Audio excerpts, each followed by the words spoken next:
Hello दोस्तों, स्वागत है आपका एक और इन्फॉर्मेटिव वीडियो में।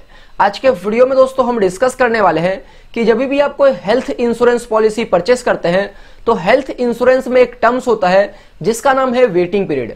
वेटिंग पीरियड दोस्तों काफी इंपॉर्टेंट रोल प्ले करता है हेल्थ इंश्योरेंस के अंदर। तो जब भी आप कोई हेल्थ इंश्योरेंस पॉलिसी परचेस करेंगे तो आपको पता होना चाहिए कि वेटिंग पीरियड क्या होता है। तो आज के वीडियो में दोस्तों हम यही डिस्कस करने वाले हैं कि वेटिंग पीरियड क्या होता है, कितने टाइप्स के वेटिंग पीरियड होते हैं, वेटिंग पीरियड की जरूरत क्यों पड़ती है, क्योंकि दोस्तों बहुत सारे हेल्थ इंश्योरेंस के क्लेम जो रिजेक्ट हो जाते हैं वो वेटिंग पीरियड की वजह से भी हो जाते हैं। तो वीडियो काफी इंटरेस्टिंग, काफी नॉलेजेबल है, इंपॉर्टेंट है।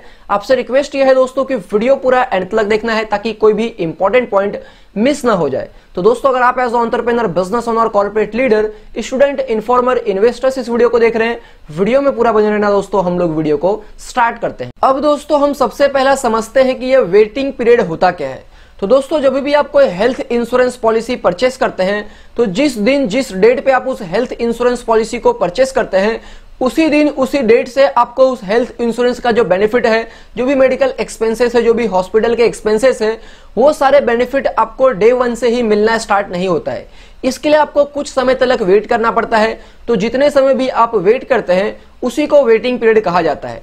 फॉर एग्जाम्पल, अगर किसी पर्सन ने 1 जनवरी 2021 को एक हेल्थ इंश्योरेंस पॉलिसी परचेस किया एंड उन्होंने प्रीमियम वगैरह सारा कुछ पे कर दिया है। अब दोस्तों मान के चलते हैं अगर वो पर्सन 10 जनवरी 2021 को बीमार पड़ जाते हैं तो उनके जो भी मेडिकल के एक्सपेंसेस होंगे, जो भी हॉस्पिटल के एक्सपेंसेस होंगे, उसकी जिम्मेदारी इंश्योरेंस कंपनी नहीं लेगी। क्योंकि दोस्तों यहाँ पे वेटिंग पीरियड का एक कॉन्सेप्ट होता है जहां पे 30 दिन से लेके 4 साल तक का वेटिंग पीरियड हो सकता है।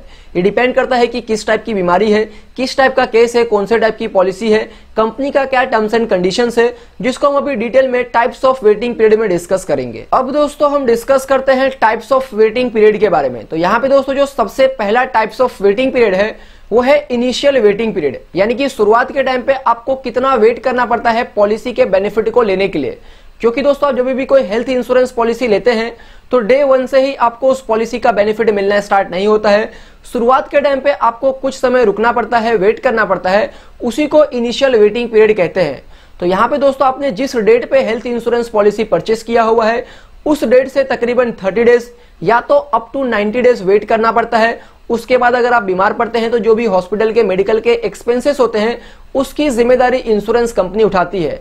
एंड यहाँ पे दोस्तों किसी किसी कंपनी के केसेस में जो इनिशियल वेटिंग पीरियड होता है वो सिर्फ 15 दिन का भी हो सकता है, यानी कि 15 दिन के बाद ही अगर आप बीमार पड़ते हैं तो जो भी नॉर्मल मेडिकल एक्सपेंसेस है, हॉस्पिटल के एक्सपेंसेस है, वो सारी जिम्मेदारी इंश्योरेंस कंपनी उठाती है। एंड यहाँ पे दोस्तों एक एक्सेप्शन है, यानी कि एक ऐसा मेडिकल एक्सपेंसेस जिसकी जिम्मेदारी इंश्योरेंस कंपनी को डे 1 से ही उठानी पड़ती है, वो है दोस्तों एक्सीडेंटल क्लेम। यानी कि एक्सीडेंट की वजह से अगर आपको हॉस्पिटल में एडमिट होना पड़ता है तो जो भी हॉस्पिटल का एक्सपेंसेस होता है, जो भी मेडिकल एक्सपेंसेस होते हैं, उसकी जिम्मेदारी इंश्योरेंस कंपनी को डे 1 से ही उठानी पड़ती है। यहाँ पे कोई वेटिंग पीरियड का रूल नहीं होता है। अब दोस्तों जो second types of waiting period है वो है स्पेसिफिक डिजीज वेटिंग पीरियड, यानी कि दोस्तों कुछ ऐसी बीमारी जिसको हर हेल्थ इंश्योरेंस कंपनी ने पहले से ही डिफाइन करके रखा है, पहले से ही अपने जो पॉलिसी का एग्रीमेंट है उसमें लिख के रखा है कि अगर आपको ये बीमारी होगी, ये बीमारी होगी तो इसका जो भी मेडिकल एक्सपेंसेस होगा, इसका जो भी हॉस्पिटल का एक्सपेंस होगा, उसको हम 1 साल के बाद या तो 2 साल के बाद कवर करेंगे। तो जब भी आप कोई हेल्थ इंश्योरेंस पॉलिसी लेते हैं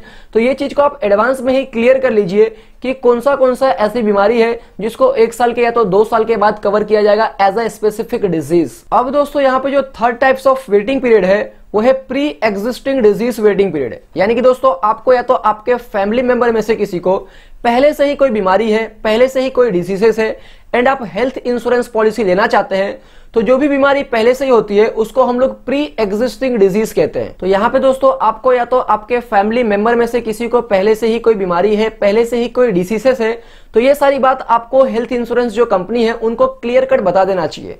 क्योंकि दोस्तों यहाँ पे जो भी हेल्थ इंश्योरेंस कंपनी होती है उसमें पहले से अगर कोई बीमारी होता है उसका भी कुछ वेटिंग पीरियड होता है 3 साल से 4 साल तक का। यानी कि अगर आप उस पर्टिकुलर जो बीमारी है उसके वजह से फ्यूचर में बीमार पड़ते हैं तो 3-4 साल के बाद में अगर आप बीमार पड़ते हैं तो वो सारे एक्सपेंस का खर्चा जो है वो इंश्योरेंस कंपनी उठाएगी।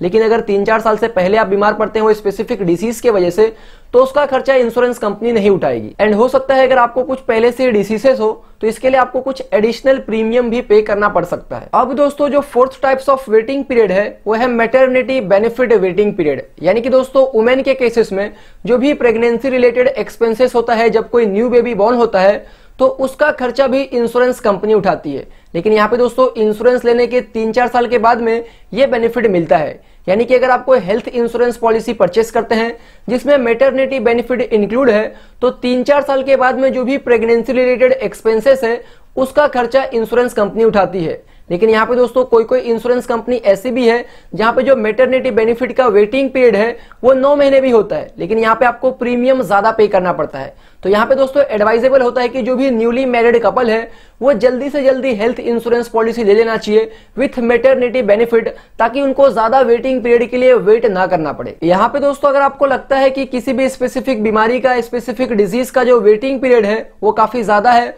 तो आप एडिशनल प्रीमियम पे करके उस वेटिंग पीरियड को थोड़ा कम भी करवा सकते हैं। इसके अलावा आप ऐसे इंश्योरेंस कंपनी से हेल्थ इंश्योरेंस परचेस कीजिए जिसका वेटिंग पीरियड कम हो। अब दोस्तों लास्टली अगर डिस्कस कर ले कि हेल्थ इंश्योरेंस में वेटिंग पीरियड की जरूरत क्यों पड़ती है, तो यहाँ पे दोस्तों अगर कोई पर्सन है जिन्होंने कोई हेल्थ इंश्योरेंस पॉलिसी परचेस नहीं किया हुआ है एंड बाद में पता चलता है कि उनको कोई बीमारी है, तो अगर वो बाद में कोई हेल्थ इंश्योरेंस पॉलिसी परचेस करते हैं जहां पे कोई वेटिंग पीरियड का टर्म्स एंड कंडीशंस नहीं है, तो ये तो अनएथिकल प्रैक्टिस होगा, ये तो फ्रॉड होगा।